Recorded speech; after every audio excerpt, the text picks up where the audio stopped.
so this is a Lennox 10 ton. Alright, circuit 1 right here has no gas in it. I was out here the other day to give them a couple quotes for a new condenser coil. It's one coil. You got stage 1 on the bottom, stage 2 on top. Stage 2 is fine. My cost, the contractor's price, is almost $5 just for that coil. And it's really not that big of a coil, really. It's like a C, you know, it wraps around. I mean, it's not that big of a coil. So I just took the screws off. Let me see if I can show you. So check this out. What happened was this busted off the coil. So we're gonna attempt to fix it, and I'll show you how I fix it. Well, show you how I attempt to fix it. So, oh shit. I'm gonna put the phone down. Now I gotta get that cover off, but I'm just gonna take it off with the 2 doors. Take all that as one piece so I can get a clean shot at it. So I'll show you once I open everything on video. Just because I have work to do. But I'm gonna show you pretty much what I'm gonna show you the idea here. So anyways, I unsoldered this. I gotta make a new piece. We're gonna drill this out a little bit bigger, all right? And then we're gonna stick the copper right into it and solder it up. So we're gonna clean this up and put to where the pipe just sticks in there. And let's see what we can get. All right. Oh, okay.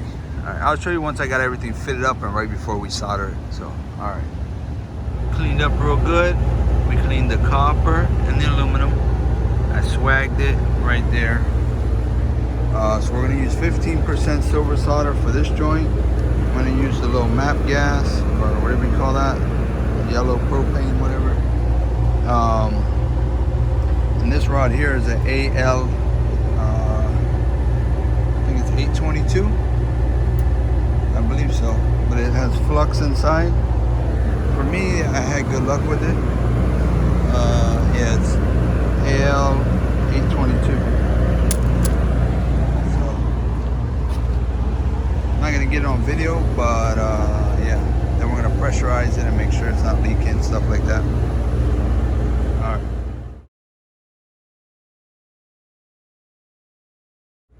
All right. So I soldered that one up. All right, and then right here, I made it real beefy. You know, I put a lot on it just from vibration. I don't want it to crack, but that thing's strong.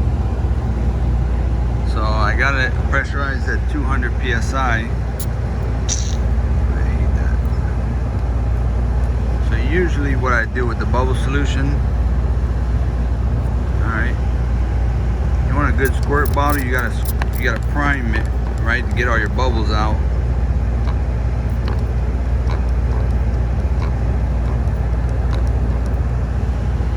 That way you don't squirt bubbles onto the onto the joint. So I checked it with a mirror. I don't see any leaks.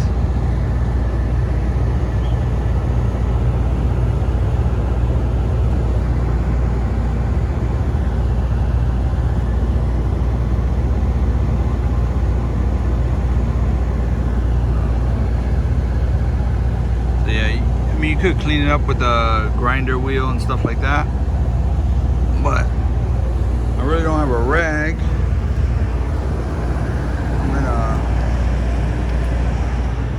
I'm gonna wipe it up and spray some of this on it, cut down on corrosion or whatever, just to kind of protect my joint. I'll know if somebody tampered with it, stuff like that. Kind of like how Train does with their they put that red paint, that rubbery stuff over their joints. So it's kind of the same thing. I just gotta wipe it up so the paint can stick. I don't have a rag, but we'll make it work. So right here we got it pressurized right at 200 on both sides. I'm gonna leave the gauges in. Usually I have just a little stub gauge that I leave, but my van was in an accident, so I'm kind of riding around in a pickup truck. I don't have much stuff with me right now, but I might be the technician to come back. If I do, this video will continue. If not, this is all you're gonna see. Obviously, we got to change the dryer, which is in here. This one right here for circuit 1. Right there. So I'm not gonna do that today, but when we come back. Alright, so it's just kind of like a little repair. These coils are here to stay. I really don't see them going anywhere, so you better get used to playing with them. And you know, if you find one that's not under warranty, or you guys are gonna scrap a unit in your company, get a sawzall, cut out a chunk, and go home and practice. You know, buy some rod and practice. And you know, the more you know, the better you are, the more you're worth. So just practice. All right.